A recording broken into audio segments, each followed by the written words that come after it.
దేవుని నమస్తోత్రం. మీ అందరికీ వందనాలు. ఈ కార్యక్రమానికి స్వాగతం, సుస్వాగతం. ఎప్పటి నుంచో ఎదురు చూస్తున్న ఈ కార్యక్రమం రానే వచ్చింది. సుమారు ఒక వారం పాటు మేము చాలా రెస్ట్ తీసుకున్నాం. కారణం, మేము ఒక టూర్ మీద వెళ్ళడం జరిగింది, ఒక రీసెర్చ్ మీద వెళ్ళడం జరిగింది. చక్కటి రీసెర్చ్ చేసిన తర్వాత ఒక మంచి అంశంతో మీ ముందుకు రావాలని ఇలా రావడం జరిగింది. హిందూ మతంలో చిక్కుముళ్ళు ఉన్నాయా అని మనం ఆలోచిస్తే చాలా చిక్కుముళ్ళు ఉన్నాయని ఆల్రెడీ డాక్టర్ బిఆర్ అంబేద్కర్ గారు ఒక పుస్తకాన్ని రాయడం జరిగింది. ఏంటి ఆ చిక్కుముళ్ళు అని మనం ఆలోచిస్తే, హిందూ మతంలో చిక్కుముళ్ళు అనే ఆ పుస్తకంలో మొదటి చిక్కుముడి కానీ మనం చూసినట్లయితే అందులో అంటాడు అంబేద్కర్ గారు ఏమంటారంటే, క్రైస్తవులకి ఒక ఫౌండర్ ఉన్నాడు, ఆయన యేసుప్రభు వారు. ఇస్లాం వారికి ఒక ఫౌండర్ ఉన్నాడు, ఆయన మహమ్మద్ గారు. కానీ హిందూయిజంకి ఒక ఫౌండర్ అంటూ ఎవరు లేరు అన్నట్టుగా అంబేద్కర్ గారు తెలియజేశారు. ఎందుకులాగా అంబేద్కర్ గారు తెలియజేశారు అని మనం ఆలోచించగలిగితే, హిందూయిజంలో రకరకాల తెగలు మనకు కనబడతాయి. ఈరోజు ఆ అంశంతో మీ ముందుకి బ్రదర్ నవీన్ గారిని ఆహ్వానిద్దాం. బ్రదర్ నవీన్ గారు, వందనాలు బ్రదర్. అలాగే ఈ అంశం మీద మాట్లాడటానికి బ్రదర్ అనిల్ కుమార్ గారిని కూడా ఆహ్వానిద్దాం. బ్రదర్, వందనాలు బ్రదర్. వందనాలు సార్. గుడ్ ఈవినింగ్ అండి. నా ప్రశ్న ఏంటంటే బ్రదర్స్, నా ప్రశ్న ఏంటంటే, ఇటీవల అంటే పేరు తీయడం కూడా నాకు ఇష్టం లేదు, ఒక స్వామీజీ గారు అంటాను నేను, ఒక స్వామీజీ గారు యేసుక్రీస్తు మీద ఒక వ్యాఖ్యానం రకరకాలుగా ఏదైనా అనుకోండి, మళ్ళీ ఏదైనా తప్పు మాట్లాడినా వెంటనే చది కాదు ఇది కాదు అంటూ వీడియోలు చేస్తున్నారు. సరే, ఏదైనప్పటికీ ఆ స్వామీజీ గారు తన దాచుకున్న విషయాన్ని బయటికి కక్కారని చెప్పాలి. ఇంత దారుణంగా కక్కారంటే, యేసు ప్రభు వారు మరి ఏ విధంగా దేవుడు అవుతాడు, యేసు ప్రభు వారు అనేకుల్ని చంపమన్నాడు, నన్ను నమ్ముకోకపోతే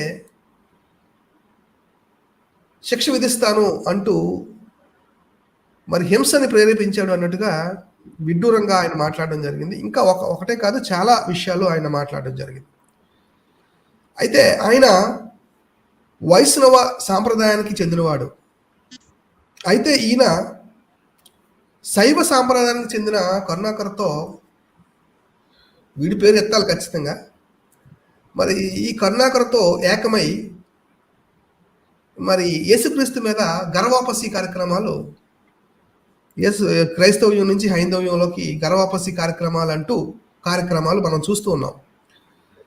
ఏంటి శైవం అంటే ఏంటి, ఈ వైష్ణవం అంటే ఏంటి, వీరిద్దరూ కలిసి ఈ విధంగా అటాక్ చేయడం ఏంటి అంటే, తూతూ మంత్రంగానే కలుస్తారా వీరు, లేకపోతే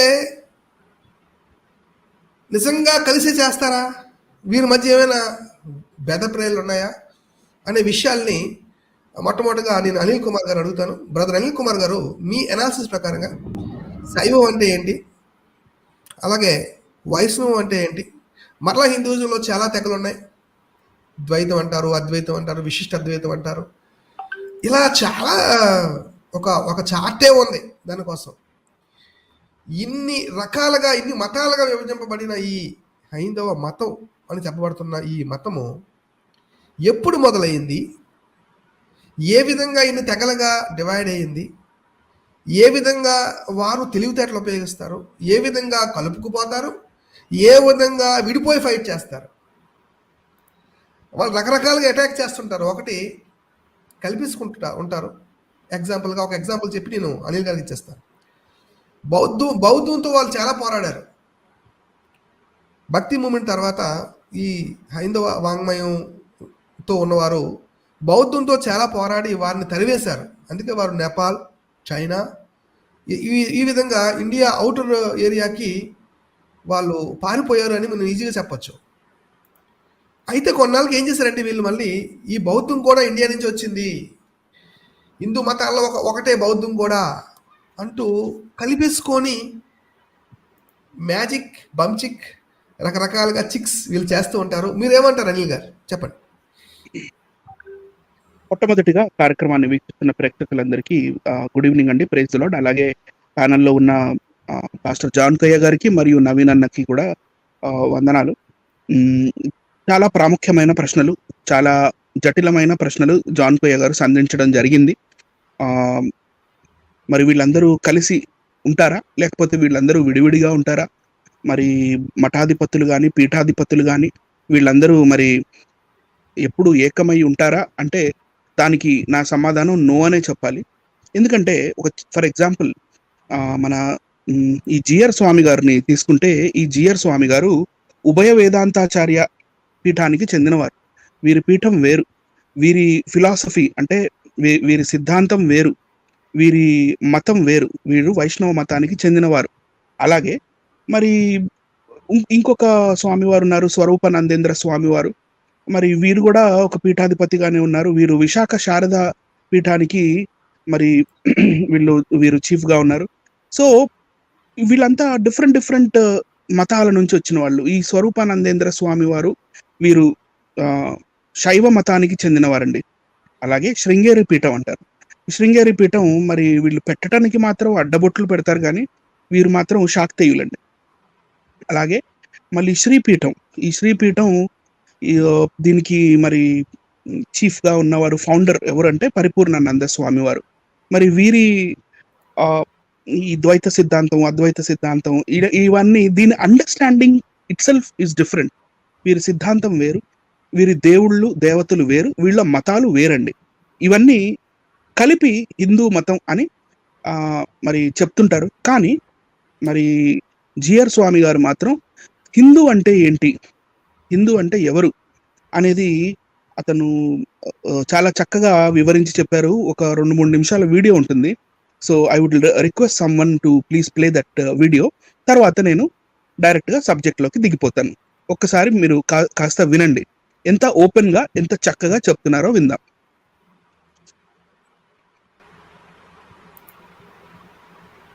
మరొక కలర్ కావచ్చు. భరత వంశాల నుంచి వచ్చిన వాళ్ళ మనం అందరం. ఏ జాతి? మన జాతికి పేరేమి? భారత జాతి. భారత జాతి.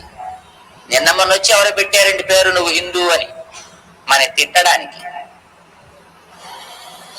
మీరు ఆ సింధు హిందూ ఇది పేరు పెట్టుకుంటే ఇప్పుడు ఆ పేరు ఎందుకు వచ్చింది? ఎవడో పెట్టాడు ఒకడు. హిందూ అనే పదానికి అర్థం కాఫిర్ అని అర్థం అండి. కాఫిర్ అంటే దౌర్భాగ్యుడు అని అర్థం. హిందూ అనే పదానికి అర్థం కాఫిర్ అని అర్థం అండి. కాఫిర్ అంటే దౌర్భాగ్యుడు అని అర్థం. మీరంతా అదే జాతి వాళ్ళు కావాలి. ఏమండి, మీరంతా దౌర్భాగ్యులా? I don't think so. మన జాతిని చూసి స్వర్గంలో ఉండే దేవతలు కూడా అసూయ చెందుతారట. ఈ భారత భూభాగంలో మేము కూడా పుడితే ఎంత బాగుండేది అని పొంగిపోతారటండి వాడు. ఎప్పుడైనా చదవండి ఒకసారి మన భాగవతాన్ని, తెలుస్తుంది మీకు. దాంట్లో ఈ దేశంలో జన్మ చాలు మాకు తరించడానికి అని వాళ్ళు కూడా అనుకుంటారట. అంత గొప్ప జాతి నీదైతే, అంత గొప్ప భరత జాతి నీదైతే, ఎవడో వచ్చి కాఫీర్ అని పేరు పెట్టుకుందాన్ని. అవునండి, మా పేరు మీరు తిడుతున్నారు కదండి. మేము ఎప్పుడు చిన్నప్పుడు పాట విన్నాం, వెధవాయను నేను ఉత్తా వెధవాయను నేను. ఉదవాయన చోటాయన ఏదో పేరు. పాప ఆవిడ తిట్టింది కండి వీడిని, వెధవాయ చవట అని. అంటే వాడి ఫ్రెండ్ ఇద్దరు కలిసి పోటీ పడ్డారు, ఎవరు రా పెద్ద చవట. ఇది ఈవేళ మన బతుకు ఇట్లా తయారైంది. వాడెవడో వచ్చి నన్ను చవట అని అంటే, అవునండి బాబు అసలు మా పేరు ఇంతే, అసలు ఇది కాకపోతే మా పేరేమిటి, అసలు ఇది కాకపోతే ఇంకా వేరే పేరే ఉంది కనుక మేమంతా ఉత్త చవటలో ఉంది.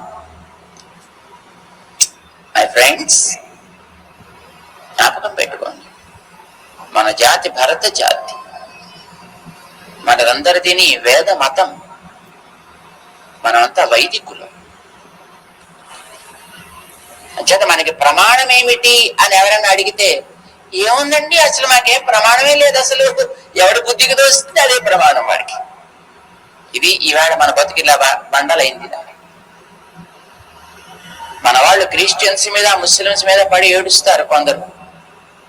ఎందుకు దండగా? నిన్ను చూసుకుని నువ్వే ఏడవాలి, పక్కవాడిని వీడిని చూసి ఏడవటం ఎందుకు? కనుక వాళ్ళకి మాకేదో ఒక ప్రమాణం ఉంది అని అనుకుంటున్నారు. They are great. అయ్యా మాకు ఖురాన్ ప్రమాణం అనుకుంటున్నారు, నైస్. మాకు బైబిల్ ప్రమాణం అనుకుంటున్నారు వాళ్ళు, సంతోషం. నీకేంటి ప్రమాణం?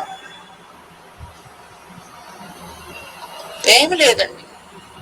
లేదా రేజ్ ఉంది, నీకు కూడా ఒక చదర్చడానికి వీలు కాని ప్రమాణం ఉంది. కరిగిపోకుండా నిలబడ్డటువంటి జాతి మతము మనది, వైదిక మతం, భారతీయ జాతి అని మనం అంటా ఉండేది. అందుకే ఆ వేదాల గురించి కొంచెమైనా మనకి తెలియాలి అని ఈ ఉదయం పూట దానికి. ఓకే ఓకే అన్నగారు, చాలా చాలా థ్యాంక్ యూ. చాలా చక్కని వీడియో చూపించారు. ఇందులో చాలా విషయాలు మరి జిఆర్ స్వామి గారు ప్రస్తావించడం జరిగింది. ఇందులో మొట్టమొదటిగా వీరు ఏమన్నారంటే హిందూ అనే పదానికి కాఫిర్ అంటే ఇన్ఫిడల్ అని అర్థం చెప్పడం జరిగింది. ఆ తర్వాత మరి ఈ భారతదేశంలో ఉన్న వాళ్ళందరూ భారత వంశానికి చెందిన వారని చెప్పడం జరిగింది. తర్వాత మూడవదిగా మన ధర్మం పేరు ఏంటి అంటే వైదిక మన మతం పేరు ఏంటంటే వైదిక మతం అని కూడా చెప్పడం జరిగింది. ఇప్పుడు వైదిక మతం అన్నప్పుడు మరి మన సామాన్య భారతీయులు ఎంతమంది వేదాలని చదివారు, ఎంతమంది వేదాలని వల్లవేయగలుగుతున్నారు, ఎంతమంది వేదాలని పఠించగలరు, ఎంతమంది వేదాలని ఉచ్చరించగలరు, ఎంత పర్సెంట్? కేవలం అంటే కేవలం బ్రాహ్మణులు మాత్రమే ఈ వేదాలు అది మన భారతదేశానికి చెందని సంస్కృత భాషలో మరి చక్కగా వాళ్ళు వేదాలు చదువుతుంటారు. మరి సామాన్య ప్రజలు వాళ్ళని కూడా మనది వైదిక మతము అని కేవలం అంటే కేవలం మభ్యపెట్టడమే జరుగుతుంది. మరి ఈ జిఆర్ స్వామి గారు నిజంగానే వైదిక మతానికి చెందినవారా అంటే అది కూడా కాదు. వారి మతమే వేరు, వారి మతం కంప్లీట్లీ వేరు. సో అది ఎలా వేరు, ఎందుకు వేరు, మరి ఈ విధంగా మరి ఎందుకు మనం మాట్లాడుతున్నాం, అసలు నిజాలు ఏంటి అని ఇప్పుడు మనం చూడడం చాలా అవసరం. కాబట్టి నేను త్వరగా నా ప్రెజెంటేషన్లోకి వెళ్ళిపోతాను. సో నేను ప్రెజెంటేషన్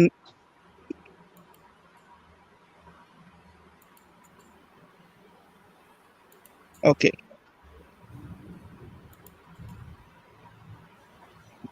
ప్రెజెంటేషన్ నేను అప్లోడ్ చేయాలా, మీరు అప్లోడ్ చేస్తారా? ఓకే ఓకే, ఆ ప్రెజెంటేషన్ నేను పంపించాను. ఓకే వచ్చింది. ఈ రోజు మన టాపిక్ ఏంటంటే అసలు ఏంటి కన్ఫ్యూజన్ ఏంటి, అసలు వైదిక మతమా, శాక్తేయ మతమా, శైవ మతమా, మరి వైష్ణవ మతమా, ఏంటి ఏది అసలు? మరి దానికి అన్నిటినీ కలిపి ఇప్పుడు హిందూ మతం అంటున్నారా? ఈ అన్నిటినీ కలిపి హిందూ మతం అంటున్నారా, హిందూ ధర్మం అంటున్నారా, ఏంటి అసలు ఈ చిక్కుముడి ఏంటి అనేది నేను చెప్పాలనుకున్నాను. ఈరోజు ఈ కార్యక్రమంలో నా చిన్న ప్రెజెంటేషన్ ఉంటుంది. సో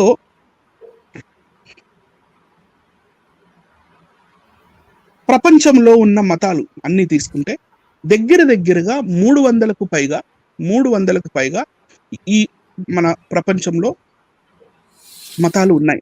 300కు పైగా. ఎన్నో మతాల పేర్లు మనం అసలు విని ఉండం. ఎన్నో మతాలు, కొన్ని ఇంపార్టెంట్ మతాలు మాత్రం నేను చూపిస్తున్నాను. కానీ ఈ అన్నిటిలోకెల్లా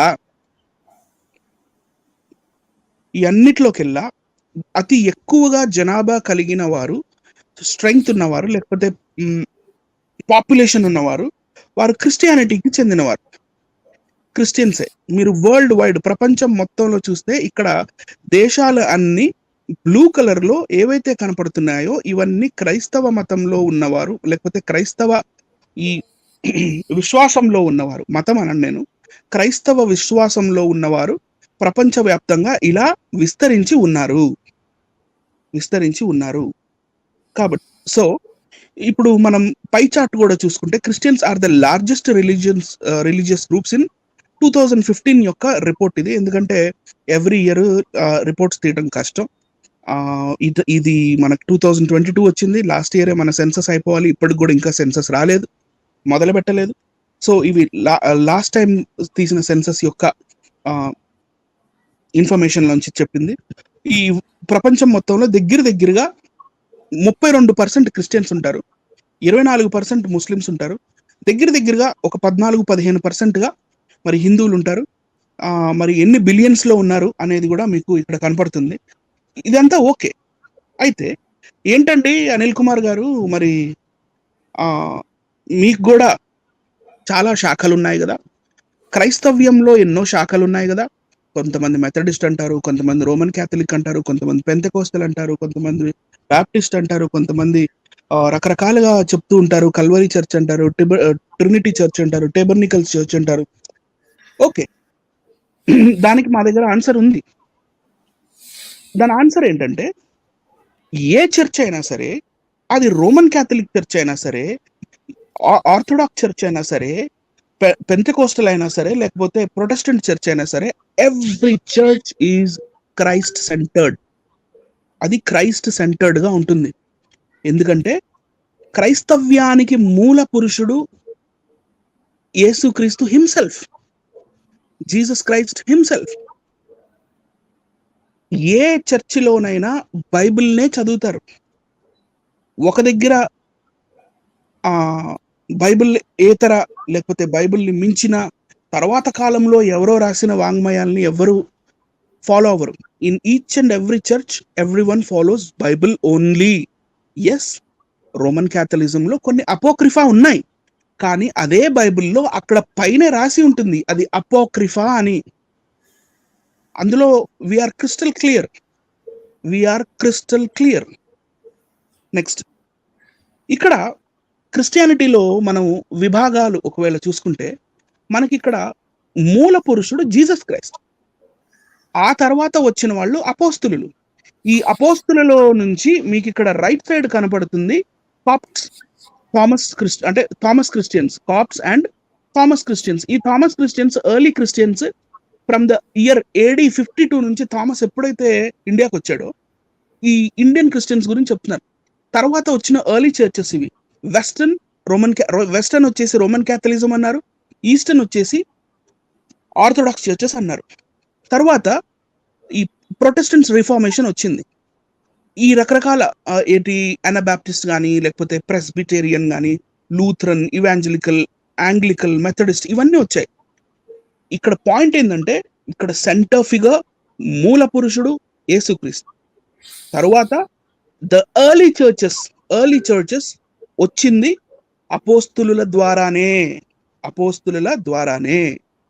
తర్వాత ఫ్యామిలీ ట్రీ ఆఫ్ క్రిస్టియానిటీ ఒకసారి మనం చూసుకుంటే, పెంతెకోస్తు దినమున ఎప్పుడైతే మరి ఆ 12 మంది శిష్యుల మీదకి మన పరిశుద్ధాత్మ దేవుడు వచ్చాడో, అప్పటి నుంచి వీళ్ళ మినిస్ట్రీ స్టార్ట్ అయింది. అప్పటి నుండి మరి ఈ చర్చెస్ ఫార్మేషన్ స్టార్ట్ అయింది. సో ఏ చర్చికి వెళ్ళినా, ఎక్కడికి వెళ్ళినా యేసుక్రీస్తు బోధలే ఉంటాయి, బుద్ధుడి బోధలు ఉండవు, లేకపోతే ఇంకెవరో వేరే వాళ్ళ బోధలు ఉండవు. కానీ ఇంకొక విషయం ఏంటంటే, ఈ క్రైస్ట్ అండ్ బైబిల్, ఈ రెండు క్రిస్టియన్స్ ఫాలో అవ్వాలి అనేది ఈ నంబర్ 1 రూల్. ఎందుకు అంటే, to reach God we have a perfect gospel. మనకి ఒక డాక్ట్రిన్ ఉంది. we have a perfect doctrine to follow. అందులో మళ్ళీ త్రియేక దేవుని ఒక కాన్సెప్ట్ ఉంటుంది. అది ఎంతగానో పరిశోధన చేస్తే గానీ అది ఎవరికి వారుగా తెలుసుకోవాల్సింది, అది త్రియేక దేవుని గురించి. నెక్స్ట్ వెళ్దాం. ఇప్పుడు మనం ఈ హిందూయిజం దగ్గరికి వెళ్దాం, లేకపోతే హిందూ ధర్మం దగ్గరికి వెళ్దాం. సరే, జిఆర్ స్వామి గారు అయితే కాఫీర్ అనేసాడు. ఎందుకు కాఫీర్ అనేశారు, వారి మనసులో ఏముంది, అసలు ఏం చెప్పాలనుకుంటున్నారు అనేది ఆయన మాటల్ని మనం అర్థం చేసుకోవాలంటే కొన్ని విషయాలు తెలుసుకోవాలి ప్రజలు. వీక్షిస్తున్నవారు, హిందూ ధర్మం అని పిలువబడుతున్నది నేటికి ఏదైతే పిలువబడుతుందో అది 4 ముఖ్యమైన మతాల మీద డిపెండ్ అయి ఉంది. 4 ముఖ్యమైన మతాలు. సరే మాకు 4 కాదండి, మాకు సరిగ్గా అర్థం అవ్వట్లేదు అని అంటే 5 అని కూడా అనుకోవచ్చు. 5 మతాలు అనుకోవచ్చు.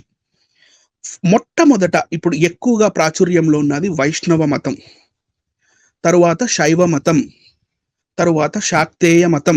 మీరు మొన్న ఒకసారి ఒకానొక టీవీ ఛానల్లో డిబేట్ జరిగినప్పుడు, మరి అందులో నవీన్ అన్న గారు కూడా ఉన్నారు, అందులోని వక్త ఆయన మా మతస్థుడు కాదు, మాది శైవ మతం అని కూడా అనడం మీరు వినే ఉంటారు. సో దే ఆర్ క్లియర్, వాళ్ళకి చాలా క్లియర్ గా తెలుసు వారి మతం ఏంటి అనేది. ఎన్నో మతాల దగ్గరగా 72 మతాల సమ్మేళనమే, బంగారయ్య శర్మ గారి స్టేట్మెంట్ చెప్తున్నాను నేను, 72 మతాల సమ్మేళనమే హిందూ ధర్మం. అందులో ఇంపార్టెంట్ శాఖలు 4 కానీ 5వది కూడా ఉంది. అదేంటంటే వైష్ణవ మతం, శైవ మతం, శాక్తేయ మతం, స్మార్త మతం, ఇంకోటి వైదిక మతం. ఈ మధ్య ఎవరు చదవట్లా వేదాలు, ఈ మధ్య ఎవరు ఫాలో అవ్వట్లా వేదాలు. అది వెనుకబడిపోయింది. ఇట్స్ లైక్ డెడ్ ధర్మం లాగా ఉండిపోయింది. కానీ ఈ 4 లైమ్ లైట్ లోకి వచ్చాయి. ఇప్పుడు ప్రస్తుతం ఈ 4 చాలా లైమ్ లైట్ లో ఉన్నాయి. నెక్స్ట్ ఇందులో చూస్తే హిందూ ధర్మం అని ఏదైతే మనం చెప్పుకున్నామో, వైష్ణవ మతం, ఇందులో మళ్ళీ 2 రకాలుగా మనం దీన్ని విభజించుకోవచ్చు. ఈ వైష్ణవ మతాన్ని నేను కొంచెం జూమ్ చేస్తాను.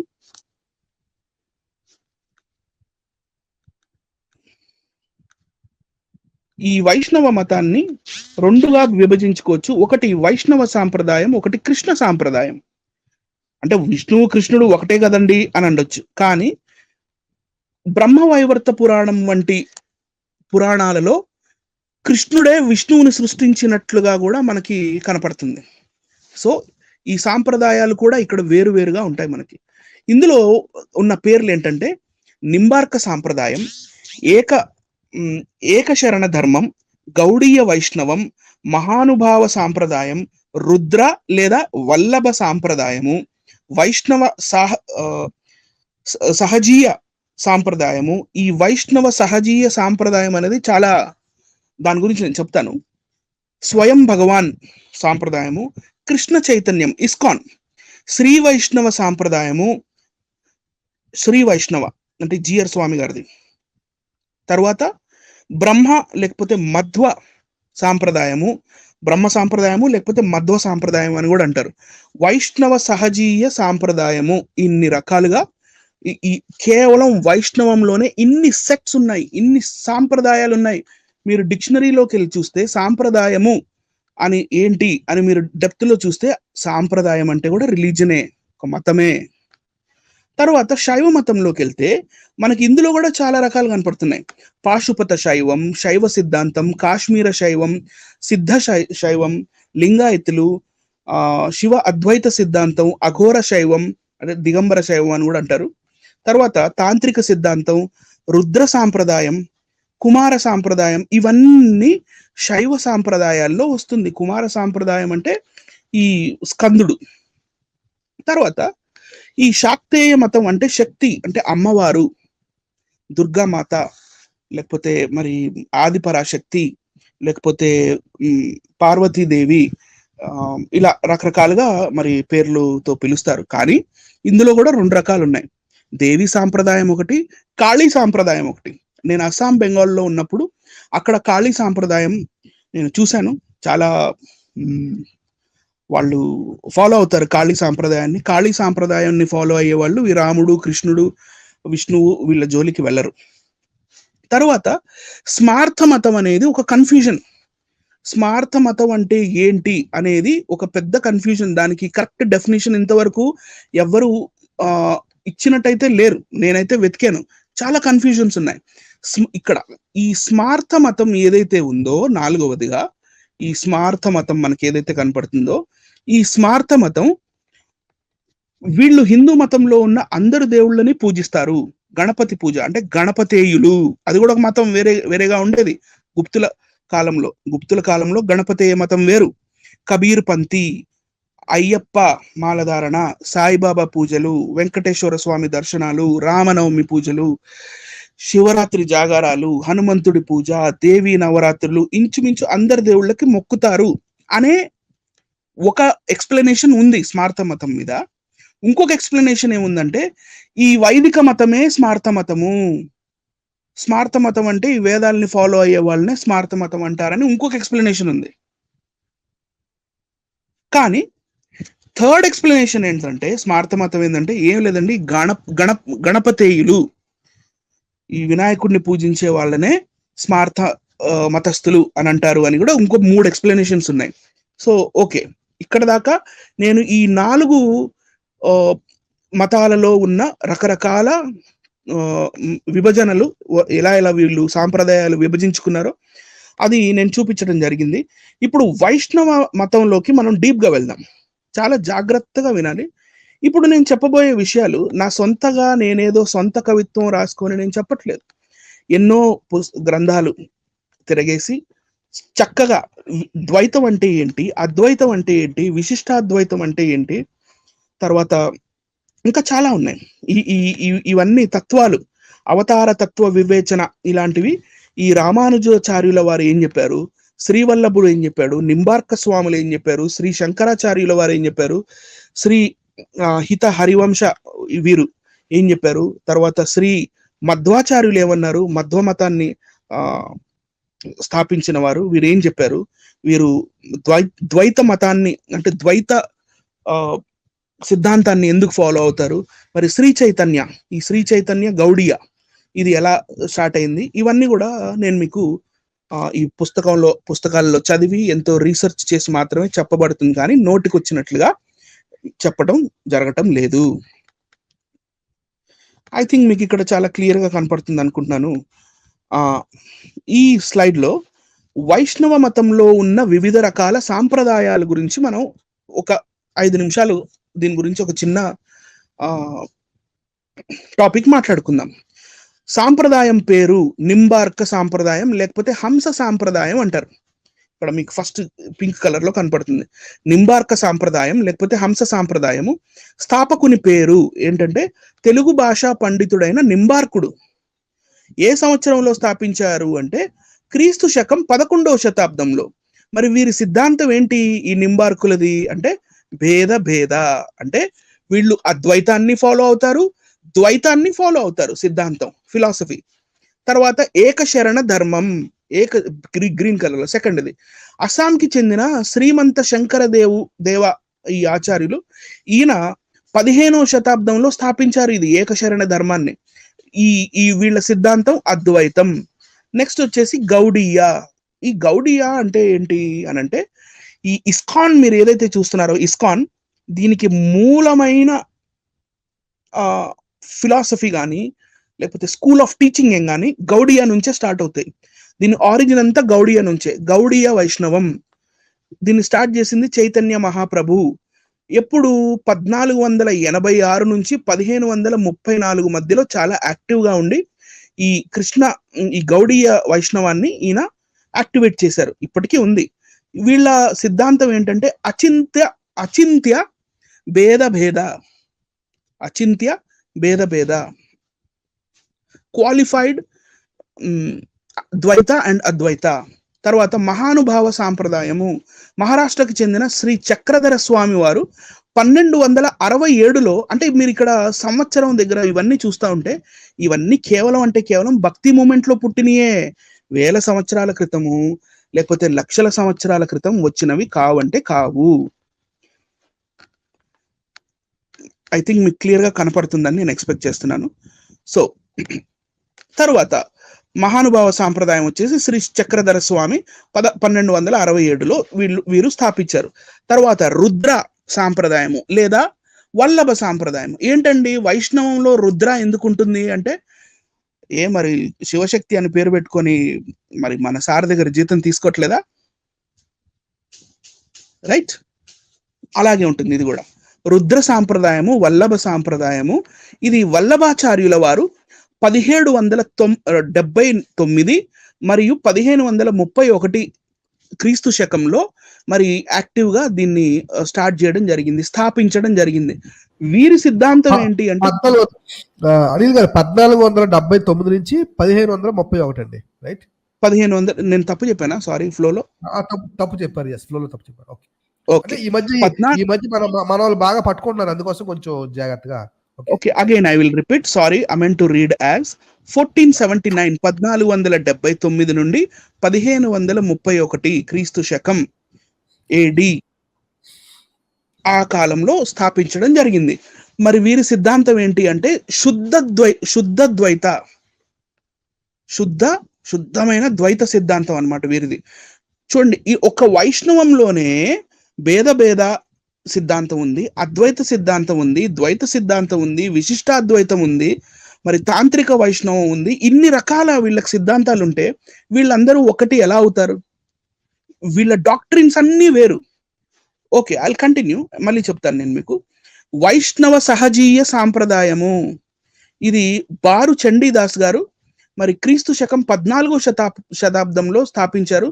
జనరల్ గా మనకి ఇది వైష్ణవ సహజీయ సాంప్రదాయం అనేది అస్సాం బెంగాల్ ఏరియాలో కనపడుతుంది 14వ శతాబ్దంలో. వీళ్ళది తాంత్రిక వైష్ణవం. వీళ్ళు ఆచారాల్లో, మతాచారాల్లో సెక్స్ అనేది చాలా కామన్. అది నేను నా సొంతగా చెప్పట్లేదు, మీరు గూగుల్ చేసుకోండి, చదవండి. వైష్ణవ సహజీయ సాంప్రదాయం అంటే ఏంటి, బారు చండీదాస్ ఎవరు, తాంత్రిక వైష్ణవం అంటే ఏంటి, మీరు you can Google it, everything is open.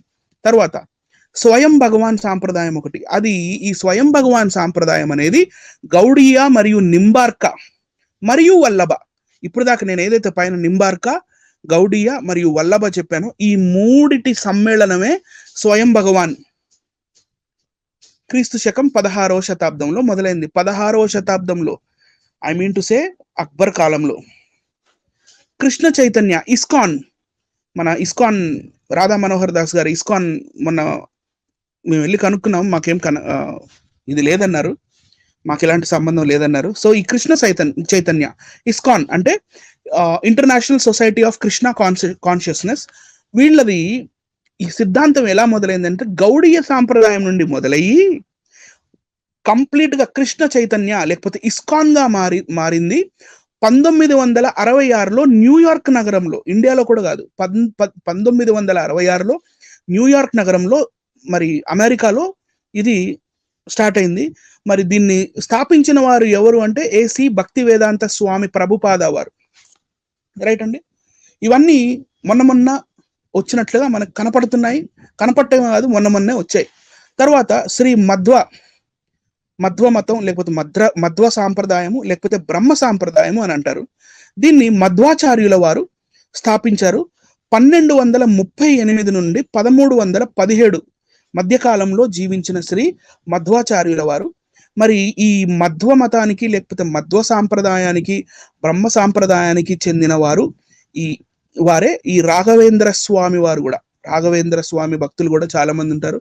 కానీ వీళ్ళ సిద్ధాంతం కంప్లీట్లీ డిఫరెంట్. వీళ్ళ సిద్ధాంతం ద్వైతము, అద్వైతం కాదు, అచింత్య భేద కాదు, శుద్ధాద్వైత కాదు, తాంత్రిక వైష్ణవం కాదు. వీళ్ళది కేవలం ద్వైత సిద్ధాంతం మాత్రమే. మరి ఎలా మేమంతా ఒకటంటున్నారు? తరువాత శ్రీ సాంప్రదాయం, శ్రీ వైష్ణవం, రెండు పేర్లు, శ్రీ సాంప్రదాయం లేకపోతే శ్రీ వైష్ణవం అని కూడా అనొచ్చు. పింక్ కలర్ లో లాస్ట్ బట్ వన్, ఇది శ్రీ రామానుజాచార్యుల వారు మొదలెట్టారండి. ఎప్పుడు 1017వ సంవత్సరం నుంచి 1137 దాకా వీరు చాలా యాక్టివ్ గా ఉన్నారు. మరి వీరి సిద్ధాంతం ఏంటంటే విశిష్టాద్వైతం అండి. ఈ రామానుజాచార్యుల వారి విగ్రహం కట్టి కొత్తగా ఒక ఊరిలో ఏదైతే మందిరం కట్టారో, ఈ జియర్ స్వామి వారి మఠం ఏదైతే వీరి పీఠం ఉభయ వేదాంతాచార్య పీఠం ఏదైతే ఉందో, they are completely affiliated to Shri సాంప్రదాయం, అటాచ్డ్ టు శ్రీ సాంప్రదాయం అంటారు వీరిని. సో ఈ జియర్ స్వామి వారు వీళ్ళందరూ శ్రీ సాంప్రదాయానికి చెందిన వారు. వీరు అద్వైతం గాని ద్వైతం గాని ఇవి నమ్మరు, వీరిది విశిష్టాద్వైతము. తర్వాత రాధావల్లభ సాంప్రదాయము, ఇది బృందావనంలో మొదలైందండి. మొట్టమొదటిసారి బృందావనంలో మొదలైంది. స్వామి హరివంశ మహాప్రభు వారు బృందావనంలో శ్రీవల్లభ సాంప్రదాయాన్ని మొదలెట్టారు. 1502 సంవత్సరం నుండి 1552 దగ్గర దగ్గర 50 సంవత్సరాలు చాలా యాక్టివ్ గా దీని మీద పనిచేసి శ్రీవల్లభ సాంప్రదాయాన్ని వీరు స్థాపించడం జరిగింది. ఇప్పుడు మనం ఒకవేళ మథుర వెళ్ళి అక్కడి నుంచి బృందావన్ వెళ్తే అక్కడ బంకి బిహారీ మందిర్ అని, లేకపోతే ఇంకా కృష్ణుడు రాధకి చెందిన ఎన్నో మందిరాలు, ఇవన్నీ ఆ కాలంలో రాధా వల్లభ సాంప్రదాయం వారిచే, అంటే స్వామి హరివంశ మహాప్రభు వారిచే ఇవన్నీ స్థాపించబడ్డాయి. దగ్గర దగ్గర 16వ శతాబ్దంలో 1502 నుంచి 1552 అంటాం కానీ దాన్ని 16వ శతాబ్దంగానే మనం లెక్కేస్తాం. ఇప్పుడు మనం వైష్ణవులు పెట్టే మరి ఈ బొట్లు, తిలకాలు, వీటిని కూడా చూద్దాం. వీటి షేప్స్ కూడా వేరేగా ఉంటాయి, ఈజీగా గుర్తుపట్టచ్చు. మొట్టమొదటిగా మనకి యు ఆకారంలో ఉండి మరి ఒక బిందువు ఆకారంలో కింద ఉంటే అది గౌడియ. తర్వాత మరి మన వెంకటేశ్వర స్వామి వారు కానీ, లేకపోతే మన చిన్నజీఆర్ స్వామి వారు కానీ వారు పెట్టుకునే అలాంటి బొట్టు ఉంటే అది రామానుజ సాంప్రదాయానికి చెందినవారు. మరి ఈ యు ఆకారమే కొంచెం వంపు తిరిగి ఉండి లోపల ఒక చిన్న డాట్ ఉంటే వీరు నింబార్క సాంప్రదాయానికి చెందినవారు. కేవలం ఒక యు షేప్ ఉండి మధ్యలో ఒక గీత మరియు ఒక చుక్క ఎర్రగా ఉంటే అది మధ్వ మతానికి చెందినవారు. సో ఇన్ని రకాలు ఉన్నాయి. ఇవన్నీ వీరు చెప్తారా? ఎప్పుడన్నా ఎవరికైనా చెప్పారా? మేము గర్వాపసి చేస్తామంటున్నారు, కానీ వీళ్ళ డాక్ట్రిన్ ఒకటిగా లేదు. వీళ్ళ డాక్ట్రిన్స్ అన్ని వేరువేరుగా ఉన్నాయి. భేద అద్వైత, అచింత్య భేద, శుద్ధ అద్వైత, తాంత్రిక వైష్ణవం, ద్వైతం, విశిష్టాద్వైతం, వీరి డాక్ట్రిన్స్ వేరుగా ఉన్నాయి. మరి గర్వాపసి అంటే అనిల్ బ్రదర్, మీ ఉద్దేశం ఏంటంటే ఇక్కడ గర్వాపసి చేస్తున్నారు కదా, ఈ మతాలలో లోపల ఉన్న ఈ మతాల్లో ఏ మతంలో గర్వాపసి చేస్తున్నారు అని అడుగుతున్నారా మీరు? ఎస్, అదే నేను అడుగుతున్నాను. రైట్. Okay, right. ఈ మతాల్లోకి గర్వాపసి చేస్తే మరి వాళ్ళందరికీ ఇవన్నీ ద్వైతం, అద్వైతం, విశిష్టాద్వైతం ఇవన్నీ చెప్తున్నారా? మరి అయ్యా, ఇంతకు ముందు మాకు ఈ సాంప్రదాయాలు లేవు, తర్వాత కాలంలో 15వ శతాబ్దంలోనో 12వ శతాబ్దంలోనో లేకపోతే 11వ శతాబ్దంలోనో మా గురువులు గారు పుట్టారు, మా గురువులు స్థాపించిన ఈ సాంప్రదాయాన్ని మీరు ఫాలో అవ్వండి అని చెప్తున్నారా? ఒకటి కరెక్ట్ కదా, ఇవన్నీ క్రీస్తు తర్వాతే. మీకు ఇంత క్లియర్ గా ఇక్కడ నేను డేట్స్ పెట్టాను, ఇక్కడ చూడండి.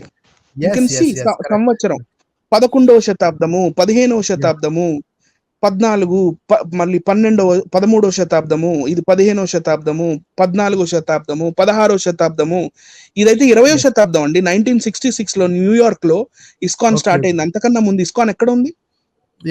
కరెక్ట్. అంటే ఇవన్నీ కూడా ఇది హైందవ సహోదరులకు తెలియదండి, ఇవన్నీ కూడా తెలియదు. మీరు ఇప్పుడు చూపిస్తారు పత్రం వేసి ఈ విధంగా మోసం చేస్తారు, మోసం చేసి అర్థమైపోతుంది క్లియర్గా. Okay, continue brother. ఇవన్నీ ఈ గురువులు, మత గురువులు, ఇవైతే ఇక్కడ నేను ఏదైతే ఇక్కడ చూపించానో, పేర్లు చూపిస్తున్నానో, ఈ మత గురువులు మొదలు పెట్టిన సాంప్రదాయాలే.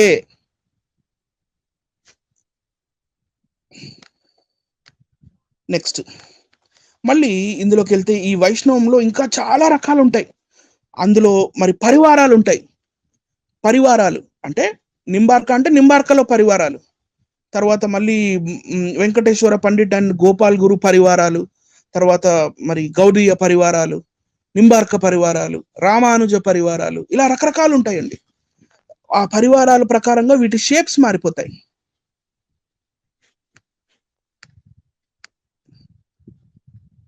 నెక్స్ట్ ఇప్పుడు శైవం దగ్గరికి వద్దాం. మరి శైవంలో అంటే ఓన్లీ శివుడు మాత్రమే వీరు పూజిస్తారు అని మాత్రమే మనకి జనరల్ గా తెలుసు. కానీ శైవంలో ఎన్నో రకాలు ఉన్నాయి, ఇందాక నేను చూపించాను. కానీ వీటిని విభజించాలంటే దానికి మొట్టమొదటిగా పురాణిక్ శైవం, నాన్ పురాణిక్ శైవం. పురాణాలని ఫాలో అవుతూ మరి లింగార్చన చేస్తూ శివుడిని పూజించే ఆ శైవం వేరు, పురాణాలని ఫాలో అవ్వకుండా మరి శైవాన్ని ఫాలో అయ్యే వాళ్ళు వేరు. మరి వీళ్ళ త్రిపుండ్రలు అంటే అడ్డబొట్టుని త్రిపుండ్ర అంటారండి. చూపిస్తాను చూడండి. ఇలా ఉంటే ఊర్ధ్వపుండ్ర అంటారు, అడ్డమైన బొట్టు ఉంటే త్రిపుండ్ర అంటారు. ఈ త్రిపుండ్రల్లో కూడా ఎన్నో రకాలు ఉన్నాయి. వీళ్ళకి కూడా వీళ్ళంటే వీళ్ళకి మధ్యలో వీళ్ళకి కూడా రకరకాల ఫిలాసఫీస్ ఉన్నాయి, అంటే రకరకాల. ఇక్కడ కొంచెం వయసు మిక్స్ అయ్యేది ఉందండి ఆ బొట్టులో, పైన బొట్టులో కొంచెం కింద తిప్పండి. ఏమైంది? ఇది కొంచెం వయసు కొంచెం షిఫ్ట్ అయ్యేది ఉంది. అర్థం కాలేదండి, మీరు చెప్తున్నది నాకు అర్థం అవ్వలేదు. ఇప్పుడు ఈ బొట్టు ఉంది కదా, ఈ బొట్టు వైష్ణవ సాంప్రదాయానికి కొంచెం దగ్గరలో ఉంది అంట. ఇదా? ఈ బొట్టు ఎస్ లెఫ్ట్ సైడ్ దా? లెఫ్ట్ సైడ్ లెఫ్ట్ సైడ్ వైష్ణవమే. Okay right. లెఫ్ట్ సైడ్ ది 100%. అంటే వైష్ణవులు అయితే ఊర్ధ్వ పుండ్ర అంటారు, శైవులు అయితే త్రిపుండ్ర అంటారు. ఓకే రైట్ అండి. వైష్ణవులైతే దాన్ని ఊర్ధ్వ పుండ్ర అంటారు, శైవులైతే త్రిపుండ్ర అంటారు. ఈ త్రిపుండ్రల్లో కూడా ఎన్నో రకాలండి సార్ జాన్ గారు. ఈ త్రిపుండ్రల్లో కూడా ఎన్నో రకాలు. This is the Tripundra Shaiva tilak consisting of 3 horizontal bands across the forehead with a single vertical band or circle in the middle. This is traditionally done with sacred ash from the fire sacrifice. ఏదైతే వీళ్ళు మరి హోమంలో నుంచి వచ్చిన ఆ బూడిద ఉందో ఆ బూడిదని అడ్డంగా మరి రకరకాలుగా పెట్టుకుంటారు, రకరకాలుగా. ఈ శైవంలో ఉన్న ఈ త్రిపుండ్ర అంటే 3 గీతలు, ఒక్కొక్క గీత ఒక్కొక్క గుణానికి మరి ప్రతీక అనే విధంగా కూడా వీరు చెప్తారు. ఏది? సత్వ రజో తమో గుణం.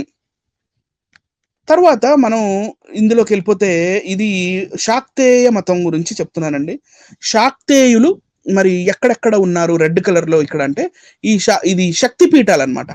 ఇండియా మొత్తం ఒక శక్తి పీఠం వారు ఇంకో శక్తి పీఠంతో మరి కలిసి కూర్చొని మాట్లాడుతున్నట్టుగా వాళ్ళు ఏకంగా ఉన్నట్లుగా నాకైతే కనపడలేదు. ఒకవేళ మరి ఎవరికన్నా లేదండి, వీళ్ళందరూ ఒకేలా ఉంటారు.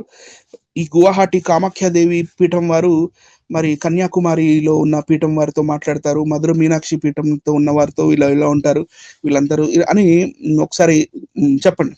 The map depicts location of Shakti Peethas in South Asia, major blue and red. Right, చూడండి ఎన్ని రకరకాల మరి వాళ్ళ మతానికి అనుసారంగా వారి సాంప్రదాయాలు మరి వారి సిద్ధాంతాల ప్రకారంగా మనకి ఎన్నో రకాల త్రిపుండ్రలు, ఊర్ధ్వ పుండ్రలు మరియు బొట్లు మనకి కనపడతాయి. నిలువు బొట్టు శైవులు, నిలువు బొట్టు వైష్ణవులు, అడ్డబొట్టు అంటే త్రిపుండ్ర శైవులు, బొట్టు కేవలం రెడ్ కలర్ తిలకం మాత్రం మరి అమ్మవారు ని ఫాలో అయ్యేవారు. నెక్స్ట్ వెళ్దాం. ఇవన్నీ నేను చూపించేశాను. ఇప్పుడు ఇందులోనే ఎన్నో డిఫరెన్సెస్ ఉన్నాయి. ఫర్ ఎగ్జాంపుల్ నేను కొంచెం జూమ్ చేసడానికి ట్రై చేస్తాను. చూడండి, ఈ శైవ మతంలో సుప్రీం గాడ్ ఎవరు అంటే శివుడు.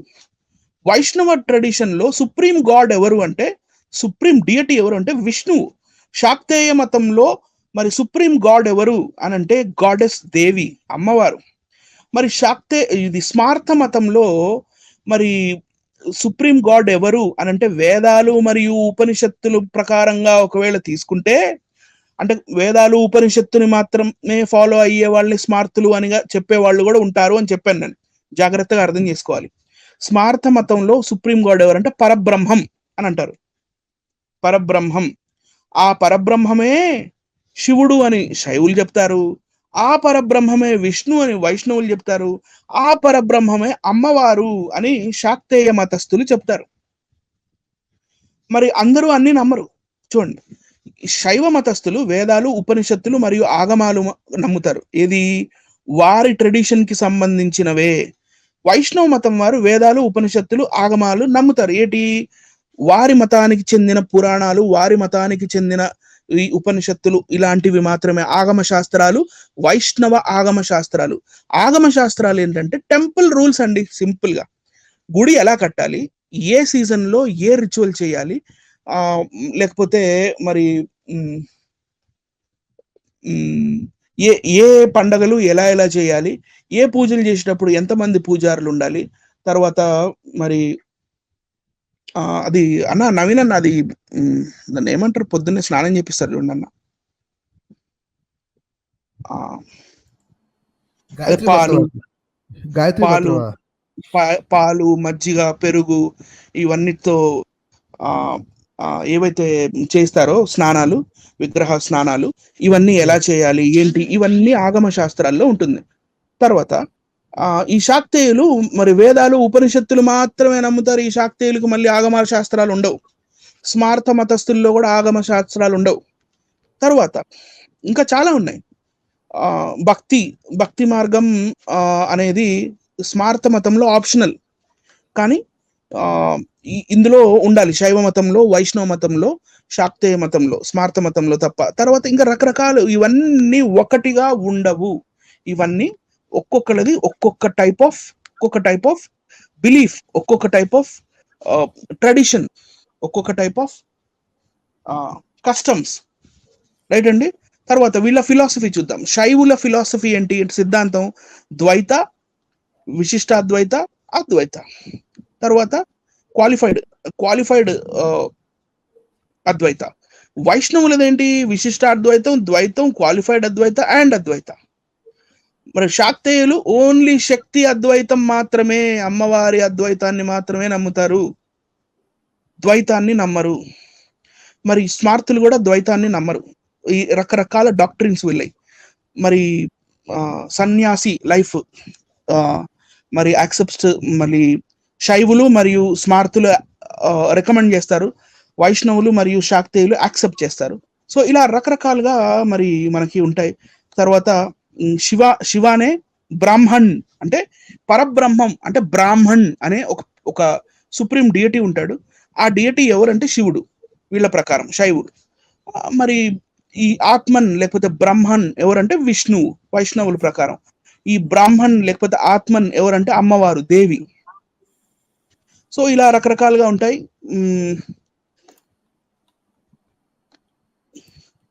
తర్వాత కొంతమంది వీళ్ళల్లో అవతారాలు నమ్ముతారు, కొంతమంది అవతారాలు నమ్మరు. ఇది కూడా ఉంది. ఈ సృష్టికర్త ఎవరు అంటే శైవంలో శివుడు, వైష్ణవంలో విష్ణువు, శాక్తేయంలో అమ్మవారు, మరి స్మార్త మతంలో బ్రాహ్మణ్, ఇందాక ఏదైతే చెప్పాను. మళ్ళీ అదే అవతారాలు నమ్ముతారంటే ఎస్, శైవుల్లో లైట్ గా నమ్ముతారంటే రుద్రుడు అవతారం వేరు, లేకపోతే కాలభైరవుడు అవతారం వేరు, అలా మైనర్ గా నమ్ముతారు. వైష్ణవుల దగ్గరకు వచ్చేసి ఈ అవతారాలు అనేవి కీ కాన్సెప్ట్. ఇక దేవి, మన శాక్తేయులు ఏం చేస్తారంటే ఓకే, అవసరాన్ని బట్టి మరి వాళ్ళు తీసుకుంటారు, అవతారాలని నమ్ముతారు, అవసరాల ప్రకారం నమ్మరు. సో ఇలా రకరకాలుగా ఉంటుంది. సో నేను నెక్స్ట్ స్లైడ్కి వెళ్ళిపోతాను, if I'm not eating time. ఈ వేదాంత స్కూల్స్ కూడా రకరకాలుగా ఉంటాయి వీళ్ళవి.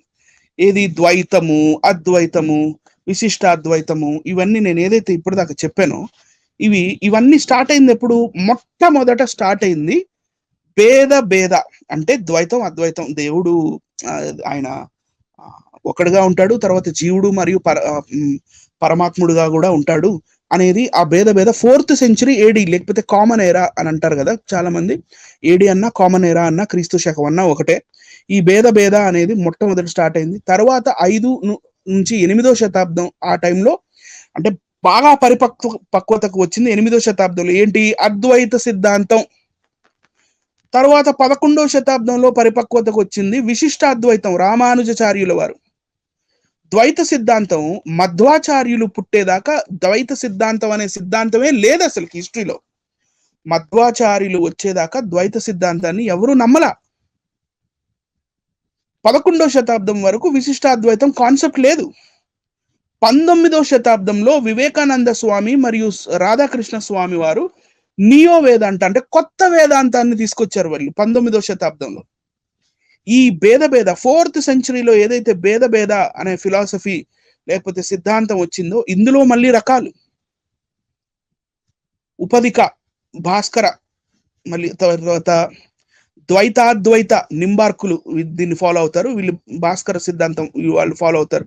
తర్వాత శుద్ధాద్వైత, ఇది వల్లభ వాళ్ళు ఫాలో అవుతారు, 16వ శతాబ్దం నుంచి స్టార్ట్ అయింది. అచింత్య అద్వైత, ఇదేంటి అచింతాద్వైత అంటే చైతన్యులు అదే శ్రీ చైతన్య వాళ్ళు వీళ్ళు ఫాలో అవుతారు. సో ఇది 16th సెంచరీ నుంచి స్టార్ట్ అయింది. ఇవన్నీ కొత్తగా రాసుకొని ఎప్పుడో లక్షల సంవత్సరాల నుంచి ఉందంటారేంటి? ఒకవేళ విశిష్టాద్వైతము రామానుజాచార్యులు వారు చెప్పిన విశిష్టాద్వైతమే if it is the way to God, దేవుడి దగ్గరికి వెళ్ళడానికి, దేవుడిని చేరుకోవడానికి విశిష్టాద్వైతమే ఒకవేళ దారి అయితే, అది వచ్చింది 11వ శతాబ్దంలో కదా, మరి అంతకన్నా ముందు ఉన్న ప్రజల పరిస్థితి ఏంటి? ద్వైత సిద్ధాంతం 13వ శతాబ్దంలో మధ్వాచార్యులు వారి వల్ల వచ్చింది కదా, మరి అంతకన్నా ముందు ద్వైత సిద్ధాంతం మరి పాటించని వారు వాళ్ళందరూ ఏమైపోయారు? ఇవన్నీ చూడండి.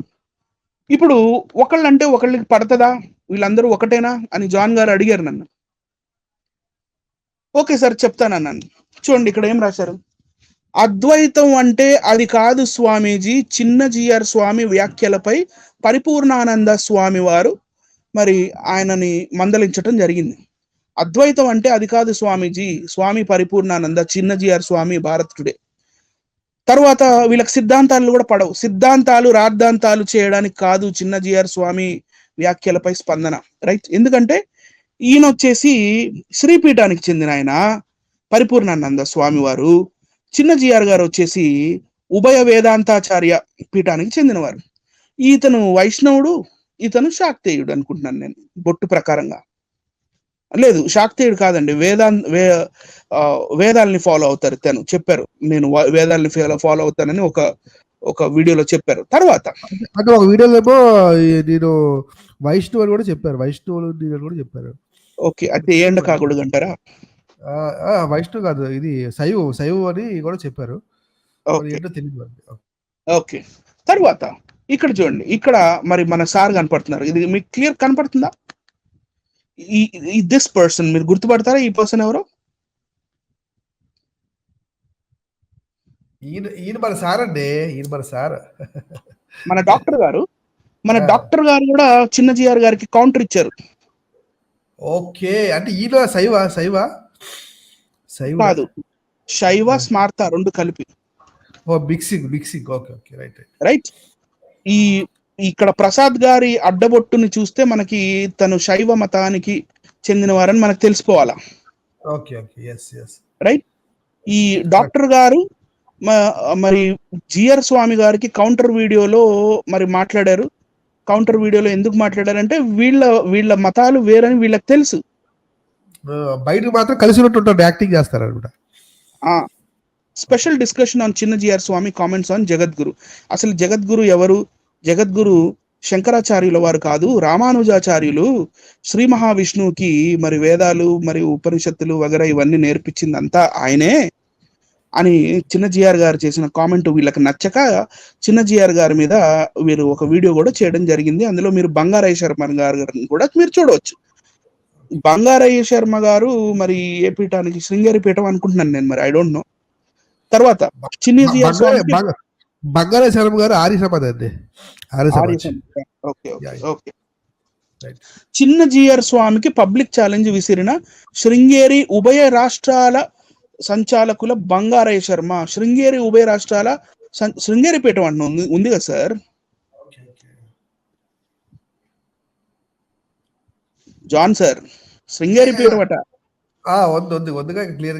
శృంగేరి ఉభయ రాష్ట్రాల సంచాలకుల బంగారయ్య శర్మ అంటే వీళ్ళ పీఠాలు వేరు, వీళ్ళ ఫిలాసఫీ వేరు, వీళ్ళ సాంప్రదాయాలు వేరు, వీళ్ళ సిద్ధాంతాలు వేరు, వీళ్ళు కొలిచే మెయిన్ డియటీ సుప్రీం గాడ్ వేరు. అందుకే వీళ్ళు ఇలా ఓపెన్ ఛాలెంజ్లు ఇచ్చుకుంటారు.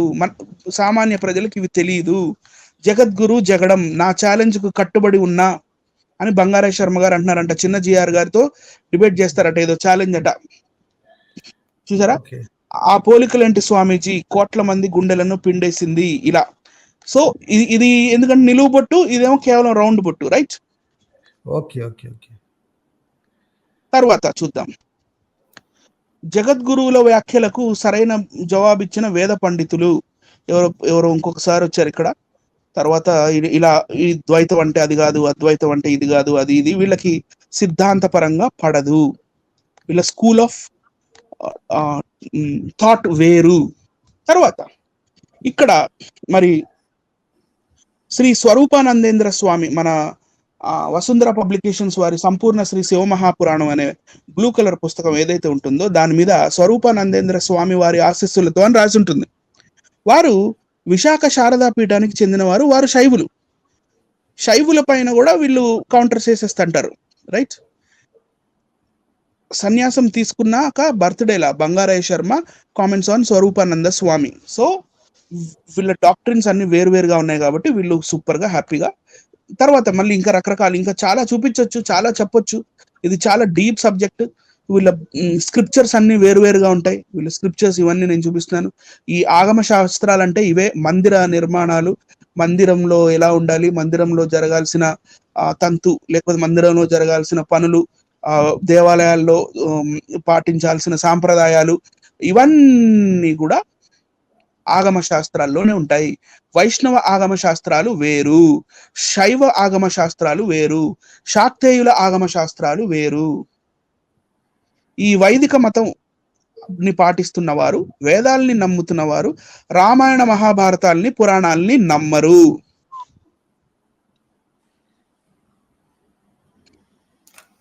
అంటే రాముడు కృష్ణుడు నమ్మరు వేదాలు నమ్మిన వాళ్ళు. ఎస్ లేదు, మరి వెంకట చాగంటి గారు అదేగా నమ్మరుగా. నమ్మరు, పైన మళ్ళీ నమ్మకంగా లేకపోయినా సపోర్ట్ మాత్రం చేస్తారండి మన కోసం అది కూడా. తర్వాత వేదాలు మరియు వాటికి సంబంధించిన ఉపనిషత్తులు, వాటిని అర్థం చేసుకోవాలంటే ఉపనిషత్తు ఉంటుంది. ఉపనిషత్తులు కూడా మరి దేనికి దానికి వేరువేరుగా ఉంటాయి. ఋగ్వేదం అయితే ఐత్రేయ బ్రాహ్మణం అని, లేకపోతే యజుర్వేదం అంటే అది కృష్ణ మరియు శుక్ల యజుర్వేదం 2 రకాలుగా ఉంటుంది కాబట్టి కృష్ణ యజుర్వేదం మరి అర్థం అవ్వాలంటే మరి మనకి కథోపనిషత్తు, తైత్రేయోపనిషత్తు లాంటివి. తర్వాత శుక్ల యజుర్వేదం అర్థం అవ్వాలంటే ఈశవస్యోపనిషత్ అని, తర్వాత బృహదారణ్యకోపనిషత్ అని, ఇలాంటి ఉపనిషత్తులు. మరి సామవేదం అర్థం అవ్వాలంటే కేనోపనిషత్తు, చందోగ్యోపనిషత్తు. అథర్వవేదం అర్థం అవ్వాలంటే ప్రశ్నోపనిషత్తు, ప్రశ్న ఉపనిషత్. తర్వాత ఏంటండి ముండకోపనిషత్ అని, ముండకోపనిషత్ అని, మాండూక్య ఉపనిషత్ అని. ఇలా రకరకాలు. ఒకళ్ళు పట్టించుకున్న దాన్ని ఇంకొకళ్ళు పట్టించుకోరు, ఒకళ్ళు పట్టించుకున్న దాన్ని ఇంకొకళ్ళు పట్టించుకోరు. సో ఇప్పుడు నేను ఫస్ట్ లో ఏదైతే హిందూ అంటే కాఫిర్ అని చెప్పారు, అసలు బ్రాహ్మణులు హిందువులా? మొట్టమొదటిగా చెప్పండి నాకు. వాళ్ళు హైందవులు కాదు, వారి మతాలు వేరు. మొత్తం 72 మతాల కలయిక.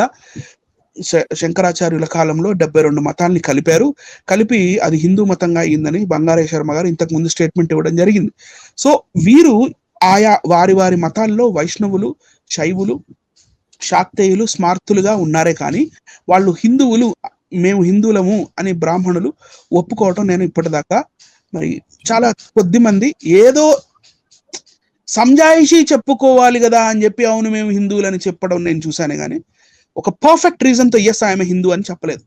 వాళ్ళ సాంప్రదాయాలు వేరు, వాళ్ళ సిద్ధాంతాలు వేరు, వాళ్ళ సుప్రీం డియటీ వేరు. So I'm closing my explanation ఇక్కడ దాకా. సో ఓవర్ టు జాన్ కోయ గారు. థ్యాంక్స్ అండి. ఎస్ అండి. ఇక్కడ నా పాయింట్ ఏంటంటే అనిల్ గారు, మరి ఇప్పుడు మన క్రైస్తవ్యం నుంచి చాలా మంది వెనక్కి వెళ్ళిపోతున్నారు కదా. వెనక్కి వెళ్ళిపోవడం అంటే గర్వవాపస్ అయిపోతున్నాం అని చెప్పుకుంటున్నారు.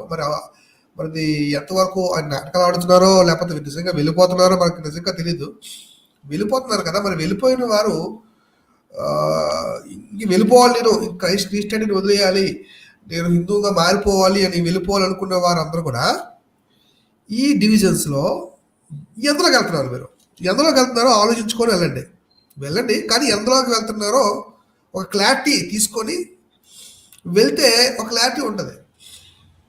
గమనించాలి. ఇంకో పాయింట్ ఏంటంటే ఈ ఇన్ని గ్రూప్స్లో కూడా శూద్రులు కానీ అతి శూద్రులు కానీ ఎలా లేదు. ఏమంటారు అనిల్ గారు? ఈ ఇన్ని గ్రూపుల్లో కూడా ఇది వైష్ణవులు కానివ్వండి, శైవులు కానివ్వండి, ఈ అన్ని గ్రూపుల్లో కూడా శూద్రులు కానీ అతి శూద్రులు కానీ వాళ్ళ గుడిలోకి అంటే వాళ్ళ ఆలయాల్లోకి ప్రవేశం వీళ్ళకి ఇవ్వట్లేదు, అంతే కదా బ్రదర్? ఎవరికి ఇస్తున్నారు సార్? ఇప్పటికి కూడా మొన్న ఆ, నీళ్లు తాగినందుకు చిన్నపిల్లోడిని కొట్టి చంపేస్తే టీచర్ చిన్నపిల్లోడిని కొట్టి చంపేశాడు. మళ్ళీ మొన్న ఎస్, మొన్న గుడిలోకి వెళ్ళి అమ్మవారి విగ్రహాన్ని ముట్టుకున్నందుకు 60,000 రూపాయలు మరి కర్ణాటకలో వీళ్ళు ఫైన్ కట్టించుకోలేదా?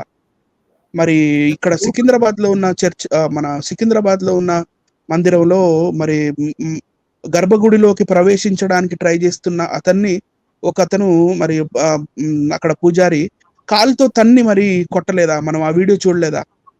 ఎస్ ఎస్ ఎస్ నా పాయింట్ ఏంటంటే, ఇటు శూద్రుల్ని ఈ గ్రూపుల్లో ఏ గ్రూపుల్లోకి ఎలా చేయిపోగా, అతి శూద్రులు కానీ మరి శూద్రులు కానీ క్రైస్తవ్యంలోకి వచ్చేస్తే, లేదా ఇస్లాం తీసుకుంటే మీకు రిజర్వేషన్ తీసేస్తాము, తర్వాత మీరు గర్భవపసి అయిపోండి అంటే అక్కడ తల్లి పెట్టదు. చూడండి, ఇతరులు కూడా పెట్టనివ్వదు అంటే ఒక సామెత ఉంది, నాకు క్లియర్గా సామెత తెలియదు, కానీ వీళ్ళు కూడా ఆదరించరు, మరొకరు కూడా ఆదరించనివ్వరు. పరిస్థితి ఆలోచించండి. అంటే ఈ దేశంలో శూద్రుడికి కానీ అతి శూద్రుడికి కానీ ఎక్కడ స్వతంత్రం ఉంది? ఈ గ్రూపుల్లో అనిల్ గారు చూపించిన ఇన్ని గ్రూపుల్లో ఎంతైనా వీళ్ళకి గౌరవం ఉందా అనేది ఒక పెద్ద ప్రశ్న కదా నాకు. మీరు ఏమంటారు అనిల్ గారు? లేదండి, గౌరవం లేదండి. ఆ తర్వాత మరి హైందవ వాంగ్మయము అని ఏదైతే అంటారో, ఆ వాంగ్మయంలో మనం ఒకవేళ చూసినట్టయితే ఇందులో మరి మనకి చాతుర్వర్ణ్యమయ సృష్టం అని చెప్తూ మరి దేవుడే ఈ మనుషుల్ని 4 రకాలుగా సృష్టించినట్టుగా, తర్వాత ఒకవేళ ఋగ్వేదం 10వ మండలం 90వ సూక్తం మన పురుష సూక్తంలోని మంత్రాల్లోకి మనం వెళ్ళి చూస్తే మరి అక్కడున్న విరాట్ పురుషుడి ముఖం బ్రాహ్మణులాయను, తర్వాత ఛాతి మరియు బాహువులు లేకపోతే బాహువులు క్షత్రియులాయను, తర్వాత ఉదర భాగం వచ్చేసి మరి వైశ్యులాయను, పాదములు శూద్రులాయను అని ఉంది కదా. మరి ఇన్ని రకాలుగా ఉన్నాయి. సరే, ఓకే, ఇది మనుషుల గురించి ఇలా రాశారు. కానీ మనం హైందవ వాంగ్మయంలో చూస్తే దేవుళ్ళకే పడలేదండి, వీళ్ళకి పడలేదు. అలా రాశారు. అక్కడికే వస్తున్నాను. అలా రాశారు.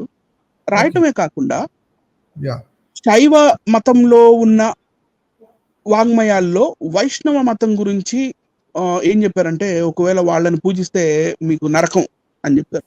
మళ్ళీ వైష్ణవ వాంగ్మయంలో చూస్తే మరి శైవ వాంగ్మయంలో శైవ మతాన్ని పాటిస్తున్న వారిని శైవ మతంలో ఉన్న దేవుణ్ణి పూజిస్తే నీకు నరకం.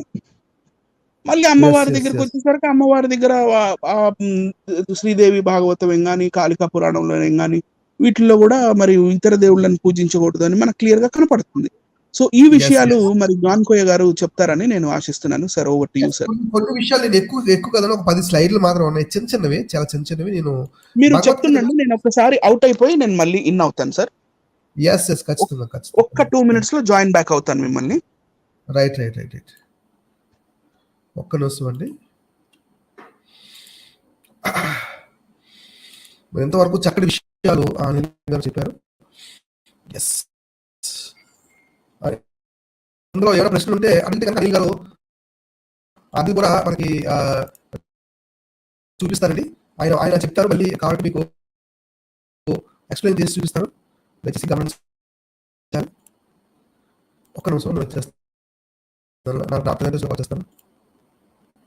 చూడండి, నేను చూపిస్తున్నాను కొన్ని విషయాలు మీకు అర్థమవడం కోసం చూపిస్తున్నాను, దయచేసి గమనించాలి. భగవద్గీత అండి, ఇది భగవద్గీతలో చూపిస్తాను. ఇక్కడ చూడండి, ఇగో ఇక్కడ ఈ 7వ అధ్యాయం అండి, 20వ శ్లోకం ఇది. 7వ అధ్యాయము 20వ శ్లోకము. నానా విధములైన భోగ వాంఛలలో కూరుకుపోయిన వారి జ్ఞానము హరింపబడును, వారి తమ స్వభావములను అనుగుణంగా వారి నియమములను బట్టి ఇతర దేవతలను ఆరాధించుదురు. ఇతర దేవతలు ఎందుకు ఆరాధిస్తున్నారో చెప్తున్నారు. నానా విధములైన భోగ వాంఛలలో కూరుకుపోయిన వారంట ఇతర దేవతలను ఆరాధిస్తారు. అంటే భగవద్గీత ప్రకారంగా కృష్ణుని మాత్రమే ఆరాధించాలి అనే ఒక కాన్సెప్ట్ ఇక్కడ మనకి ఇక్కడ 7వ అధ్యాయం 20లో మనకి కనబడుతుంది. సకామ భక్తుడు ఇక్కడ చెప్తున్నా చూడండి, ఇక్కడ కూడా భక్తి శ్రద్ధలతో పూజింపబడి నిశ్చయించుకొనినో ఆ భక్తుడికు ఆయా దేవతల యందు భక్తి శ్రద్ధలను స్థిరముగా కుదురుకున్నట్లు చేయుదును. మళ్ళీ పైగా ఈయనే చేస్తాడట, ఈయనే ఆ దేవతల్ని కొలిచేటట్టుగా చేస్తాడటండి. అలా చెప్తూ 23కి వచ్చేసరికి చూడండి, 22, 23కి వచ్చేసరికి చూడండి, అట్టి సకామ భక్తుడు తగిన భక్తి శ్రద్ధలతో ఆ దేవతలతోనే ఆ దేవతనే ఆరాధించును అని చెబుతూ కిందకు వచ్చేసరికి ఇక్కడ చూడండి 7:23 చెప్తాను చూడండి. కానీ ఈ సకామ భక్తుడు అల్పబుద్ధులు అని బ్రాకెట్లో పెట్టారండి. ఇక్కడ అల్పబుద్ధులు అంటే వీళ్ళు అల్పబుద్ధులు పొందడి ఫలములు కూడా నస్వరములు అన్య దేవతలను పూజించువారు ఆ దేవతలనే చేరుదురు. నా భక్తులు ఏ విధముగా ఆరాధించినను చివరకు నన్నే పొందుదురు. నన్నే అనే పదం బాగా జ్ఞాపకం చేసుకోండి. నన్నే అనే పదం జ్ఞాపకం చేసుకోండి. అంటే ఇతర దేవతలను పూజించేవారు అల్పబుద్ధులు అని చెబుతూ నన్ను పూజిస్తేనే నా లోకానికి చేరుతారు అని చెప్తున్నాడండి. ఇక్కడ కూడా చూడండి 9వ అధ్యాయం 23లో ఓ అర్జున అని చెప్తూ ఇతర దేవతలను పూజించినప్పటికీ వారు నన్నే పూజించినట్లే, కానీ వారి పూజలు అవిధిపూర్వకములైనవి అనగా అజ్ఞానముతో కూడినవి అన్నాడు. చూడండి, ఇతర దేవతలను ఈ సకామ భక్తులు కానీ ఇతర దేవతలు కానీ పూజిస్తే నన్ను పూజించినట్లే అని చెబుతూ వారి పూజా విధానం అజ్ఞానంతో నిండుకొని ఉన్నది అని చాలా క్లియర్గా ఇక్కడ చెప్తున్నాడు 9:23లోనండి. ఇది గమనించగలరు. ఇంకా చూడండి, ఇవన్నీ కూడా చూడండి సేమ్ 9వ అధ్యాయంలోనే 24, 25, 20 ఇక్కడ కూడా చూడండి వీళ్ళకి పునర్జన్మ ఉంటుందండి. చూడండి ఆ పూజలు చేస్తే గనక అన్ని దేవతలను పూజలు చేస్తే గనక పునర్జన్మ పొందుదురు. ఈయన పూజిస్తే పునర్జన్మ ఉండదు. ఇక్కడ చూడండి, దేవతలను పూజించేవారు దేవతలోకమును చేరుదురు, పితరులను సేవించేవారు పితృలోకమును వెలుదురు, భూత ప్రేతములు ఆరాధించేవారు భూత ప్రేత రూపములను పొందుదురు, నన్ను ఆరాధించు భక్తులు నన్నే పొందుదురు. అట్టి నా భక్తులు పునర్జన్మ ఉండదు. ఇతర దేవతలు పూజిస్తే పునర్జన్మ ఉంటుందంట, ఈయన పూజిస్తే పునర్జన్మ ఉండదంట. అంటే మోక్ష మార్గం లభిస్తుందంట. నన్నే అనే పదం చూసారా? అంటే బైబిల్లో నన్నే అనే పదం కనబడగానే చూడండి, నన్ను పొందిన వాడు నన్ను నమ్ముకోకపోతే నరకంకి వెళ్తాడు అన్నాడండి వీళ్ళు దేవుడు అని వీళ్ళు హెచ్చరిక చేస్తారు, మనల్ని అడుగుతుంటారు అన్నమాట. మరి వీళ్ళు ఏం చేస్తున్నారు చూడండి, నన్నే పొందుతున్నారు అంటున్నారు కదా. మరి వీళ్ళేమనాలి మరి ఇప్పుడు? ఇక్కడ కూడా చూడండి 9:34లో నా యందే నీ మనసును లగ్నము చేయము, నా భక్తుడు కమ్ము, నన్నే పూజింపుము, నాకు నమస్కరింపుము. ఈ విధముగా ఆత్మను నాయందే నిలిపి అని చెప్తాను చూడండి. నీవు నన్నే పొందగలవు. నన్నే అనే పదం కనబడుతుంది చూస్తారు ఇక్కడండి, గమనించాలి. మరి ఇదేంటండి, యేసుక్రీస్తు చెప్తేనేమో నన్నే అన్నాడండి, నన్ను పూజించకపోతే నరకంకి వెళ్తాడు అన్నాడండి. మరి ఈయనేమో అదే చెప్తున్నాడు కదా, నన్నే అని చెప్తున్నాడు కదా. పైగా చూడండి 16:20 చూడండి, ఒకవేళ ఆయన కానీ పూజించకపోతే ఏమవుతుందో చెప్తాడు చూడండి. ఓ అర్జున, ఈ అసురి ప్రకృతి గల మూడులు నన్ను పొందగయే ప్రతి జనమందు అసుర యోనులనే పొందుచు చివరకు అంతకంటే హీనమైన గతిని పొందుదురు, అనగా ఘోరమైన నరకమునందు పడిదెరు. గమనించాలి, ఇక్కడ క్యాచ్ ద పాయింట్ ఎవరైనా అంటే ఇక్కడ మనకి ఏమర్థం అవుతుంది అంటేనండి, ఈ రెఫరెన్స్ ప్రకారంగా 16:20 ప్రకారంగా మనకి ఏమర్థం అవుతుందంటే, కృష్ణుని కానీ పొందుకోకపోతే, ఆయన్ని మాత్రమే నమ్ముకోకపోతే అసురు యోనుల్లో ఆయనే మనల్ని పడేస్తాడంట, ఆయనే మనల్ని నశింపజేస్తాడంట. అంతేకాకుండా అనగా ఘోరమైన నరకమును నందు పడేస్తాడు, ఆయనే పడేస్తాడంట. చూడండి ఎంత క్లియర్గా ఉంది.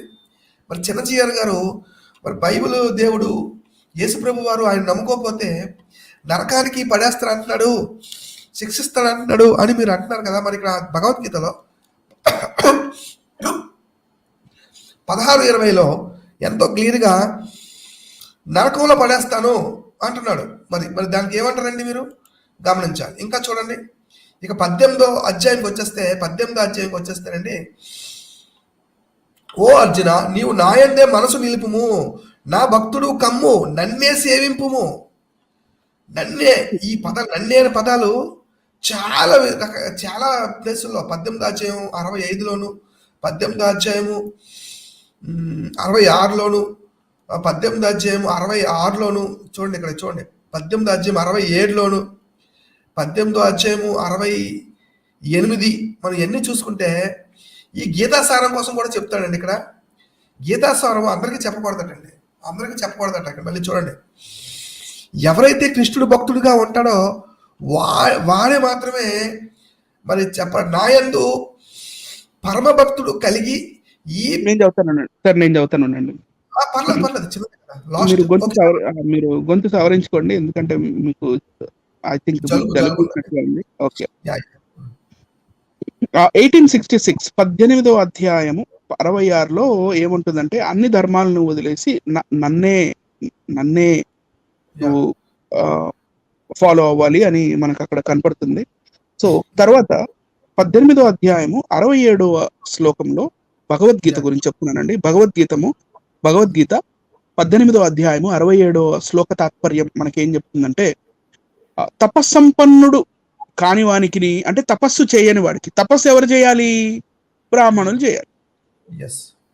మళ్ళీ లేకపోతే శంభుకుడిలాగా తల నరికేస్తారు కదా, నరికేస్తారు, అర్హత లేదు.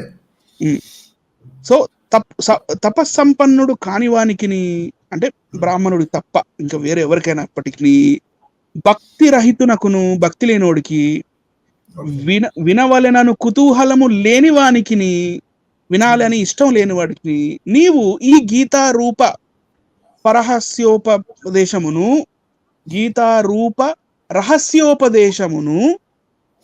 మళ్ళీ గీతారూప రహస్యోపదేశము, ఇదంటే రహస్యమట, రహస్యోపదేశమును ఎన్నడును తెల్పరాదు, ఎవ్వరికి చెప్పద్దు అంటున్నాడండి. అట్లే నాయందు దోష దృష్టి గలవానికి ఎన్నడును ఈ ఉపదేశమును తెలుపరాదు. అంటే ఆర్య సమాజంలో ఉన్నారు అనుకోండి, కృష్ణుడు నమ్మకపోతే వాళ్ళకి తెలియకూడదు ఇది, అంతే కదా? అంతేనండి. అందుకనే ఆర్య సమాజంలో మన భగవద్గీతలో 340 ఎన్నో రఫ్లీ అన్నీ ఉంటాయి, సగం ఉంటాయి అంతే భగవద్గీతలో. ఆర్య సమాజ్ భగవద్గీత వేరు. ఎక్కడెక్కడైతే కృష్ణుడు నేనే నేనే నేనే అన్నాడో అక్కడ మొత్తం ఎగరగొట్టేశారు ఆర్య సమాజంలో. నాయందు, ఇప్పుడు 68, నాయందు పరమ భక్తి కలిగి ఈ పరమ గోప్యమైన, అంటే మళ్ళీ చెప్తున్నాడు, ఇది ఇట్ ఈస్ అ సీక్రెట్, అది ఎవరికి చెప్పొద్దని. నాయందు పరమ భక్తి కలిగి ఈ పరమ గోప్యమైన గీతోపదేశమును, అనగా గీతా శాస్త్రమును, నా భక్తుల హృదయములలో పదిలపరుచువాడు నన్నే పొందును. మళ్ళీ నన్నే, ఇక్కడ ఏంటి నన్నే పూజించమన్నాడు అనే అంటే, ఈ మరి మన ఉభయ వేదాంతాచార్య పీఠానికి చెందిన పీఠాధిపతి గారు మరి భగవద్గీతను చదివి ఉంటారు కదా తప్పకుండా. యేసుక్రీస్తుని విమర్శిస్తున్నప్పుడు ఎందుకు మర్చిపోయారు ఈ గీతోపదేశంలోని ఈ వచనాలు అనేది కూడా ఒక ప్రశ్న వస్తుంది. సరే సార్, నెక్స్ట్ అండి. Anything left? అయిపోయిందా? John sir, speak out. ఉందండి, చదవండి. ఇదిగో 71 ఓకే, కొంచెం పైకి. నేను యూట్యూబ్ లో చూసి చదువుతున్నాను, నాట్ ఇన్ స్ట్రీమ్ యార్డ్. ఎందుకంటే ఓకే ఓకే ధర్మయుక్తమైన అంటే 70 ధర్మయుక్తమైన మన సంవాద రూపమైన ఈ మన అంటే ధర్మయుక్తమైన మన సంవాద రూపం, వీళ్ళిద్దరి మధ్యలో సంవాదం కదా, శ్రీకృష్ణుడు మరియు అర్జునుడు మధ్యలో సంవాదం కదా. ధర్మయుక్తమైన మన సంవాద రూపమైన ఈ గీతా శాస్త్రమును పఠించువాడు జ్ఞానయజ్ఞ మార్గము ద్వారా నన్ను పూజించువాడని నా అభిప్రాయము అని చెప్తూ 71లో ఏమంటున్నారంటే, శ్రద్ధాదరములు గలవాడును దోష దృష్టి లేనివాడును అయిన మనుష్యుడు గీతాశాస్త్రమును వినుట వలన కూడా పాప విముక్తి. ఉట్టి భగవద్గీత ఇంటేనే పాపాలు పోతాయంట. ఇది నమ్మబుల్గా లేదు సార్. గీతా శాస్త్రమును వినుట వలన కూడా పాప విముక్తుడై పుణ్యకర్మలను ఆచరించు వారు పొందు ఉత్తమ లోకములను పొందును. అంటే మిగతా వాళ్ళు చదవకూడదు అంటాడు ఒక పక్క నుంచి, చదివితే గానీ మీకు మోక్షం లేదు అంటాడు. దీన్ని ఏమంటారు? శాడిజం అనరా? ఇది అంటే డ్యూయల్ స్టేట్మెంట్స్ అంటాను నేను. అదేనండి, ఇప్పుడు చదవకూడదు, అందరూ చదవకూడదు అంటున్నాడు ఒక పక్క నుంచి, మళ్ళీ చదవకపోతే మరి నాకు స్వర్గం ఇవ్వడే, అదో బాధ. మళ్ళీ ఆయన్నే పొందాలి, ఆయన పొందకపోతే మోక్షం రాదే, ప్రతి జన్మ పునర్జన్మలు వస్తాయే అంటే ముందుకెళ్తే గొయ్యి, వెనక్కెళ్తే నుయ్యి టైప్ అనమాట పరిస్థితి. అటు వెళ్ళలేము, ఇటు రాలేము. అందుకేనండి గర్వాపసి ఎవరెవరైతే అవుతున్నారో, గర్వాపసి ఎవరెవరైతే అవ్వాలనుకుంటున్నారో, అవుదాం అనుకుంటున్నారో వాళ్ళందరికీ వాళ్ళని అవ్వనివ్వండి, వెళ్ళే వాళ్ళని ఎవరు ఆపలేరు. ఎవరు ఆపొద్దులేండి, మనం ఆపొద్దు. అక్కడ జరిగేది అక్కడ జరిగేవి కూడా అన్ని బూటకపు గర్వాపసిలు. ఓకే రండి, అదే జరుగుతున్నాయి. కానీ ఒకళ్ళు వెళ్ళాలనుకుంటే ఎవరైనా ఉంటే కనుక ఎంతలోకి వెళ్తున్నారో చెప్పాలి, అనౌన్స్ చేయాలి. ఈ గ్రూపుల్లో ఎంతలోకి వెళ్తున్నారో అనౌన్స్ చేయాలి, ఏ గ్రూప్ ఆఫ్ దీంట్లోకి వెళ్తున్నారో అనౌన్స్ చేయాలి. అదే బ్రదర్. మరి ఇప్పుడు నవీన్ బ్రదర్ గారు ఇందాము, నవీన్ బ్రదర్ గారు రాలేదు. నవీన్ గారికి టెక్నికల్ ప్రాబ్లమ్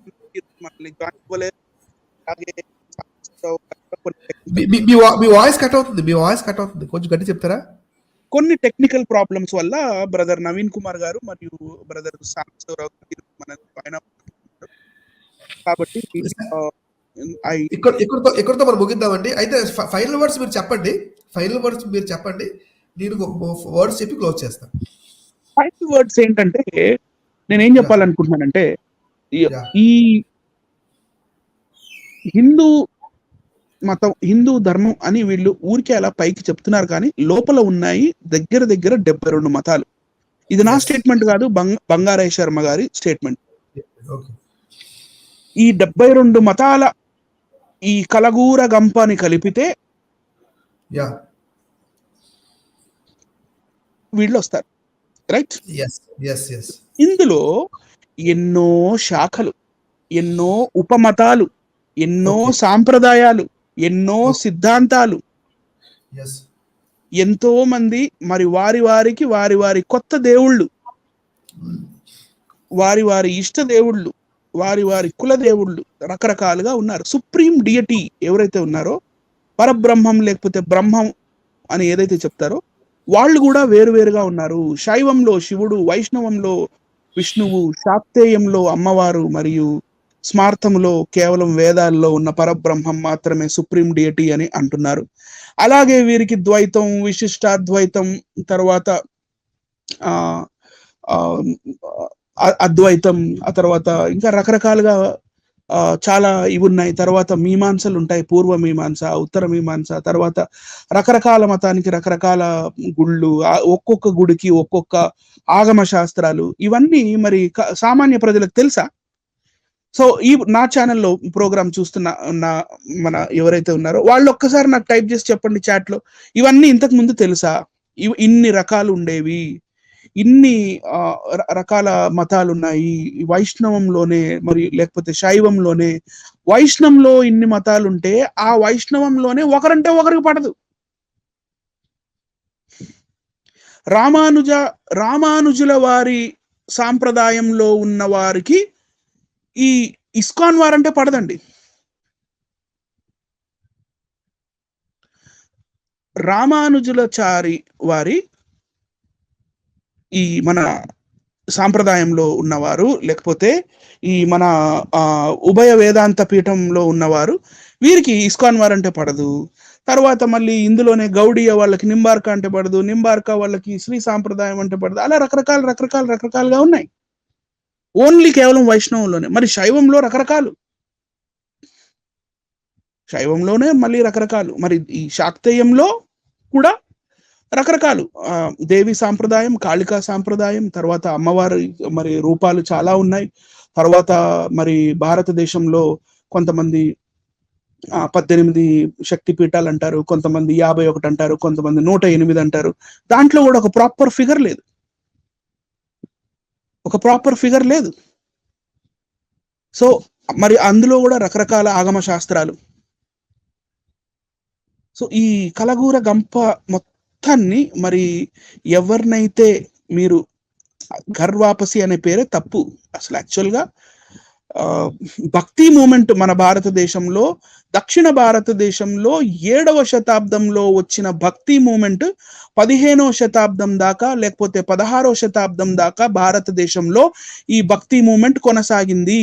ఈ వాంగ్మయాలన్నీ, ఈ ఆగమ శాస్త్రాలన్నీ, ఈ పూర్వ మీమాంసలు, ఉత్తర మీమాంసలు, లేకపోతే ఈ ఉపనిషత్తులేం కానీ, లేకపోతే పురాణాలేం కానీ, భగవద్గీత ఏం కానీ, లేకపోతే ఇంకా చెప్పాలంటే ఎన్నో సిద్ధాంతాలు లైక్ ద్వైతము, అద్వైతము, విశిష్టాద్వైతము, తర్వాత ఇంకా ఇందాక నేను చెప్పాను చాలా ఈ సిద్ధాంతాలు, ఇవన్నీ కూడా భక్తి మూమెంట్ లో వచ్చినాయే కానీ అంతకన్నా ముందు లేవు కదా. ఇవన్నీ ఎందుకు దాచిపెడుతున్నారు సామాన్య ప్రజలకి? మరి పెద్దవారైన వారు, మరి ప్రవచనాలు చెప్తున్నవారు మైకుల మీద కూర్చొని మరి చాలా చక్కగా గంటల సేపు మరి ఉపన్యాసాలు ఇస్తున్నవారు ఈ విషయాలు సామాన్య ప్రజలకి ఎందుకు చెప్పరు అనేది మాత్రమే ఈరోజు నా ప్రశ్న. సో హిందూ మతంలో అంతులేని చిక్కుముడులు, హిందూ మతము ఒక పరిశీలన అనే ఈ కార్యక్రమంలో నా బాటమ్ లైన్ క్వశ్చన్ తో నేను ముగిస్తున్నాను. ఓవర్ టు జాన్ కోయ గారండి. ఓకే అండి, ఎంతవరకు చక్కటి విషయాలు అనిల్ గారు ఎంతవరకు విశ్లేషించారు, చక్కగా చూపించారు అంతా కూడా. ఇప్పుడు నిర్ణయం తీసుకోండి, ఇంతకీ మీరు ఎక్కడున్నారు? హైందవ సహోదరులు నేను ఏమడుతున్నానంటే మీరు ఎక్కడ ఉన్నారు, ఏ గ్రూప్లో ఉన్నారు? ఇకపోతే సూదులుగా ఉన్నవారు, అతిసూదులుగా ఉన్నవారు, ఇంతకీ మీరు ఏ గుడిలోకి వెళ్తున్నారు? మిమ్మల్ని రాణిస్తున్నారా, రానివ్వట్లేదా? ఇవన్నీ కూడా మీరు తేల్చుకోవాల్సిన విషయం ఉంది. కనుక మీరు గమనించాలి, శైవులకి వైష్ణవులకి పడదు. ఈ విధంగా వారు ఇంటర్నల్గా కొట్టుకున్న బయటకు మాత్రం అందరూ కలిసి ఉన్నట్టుగా ఉంటారు అనేది ఒక క్లారిటీ.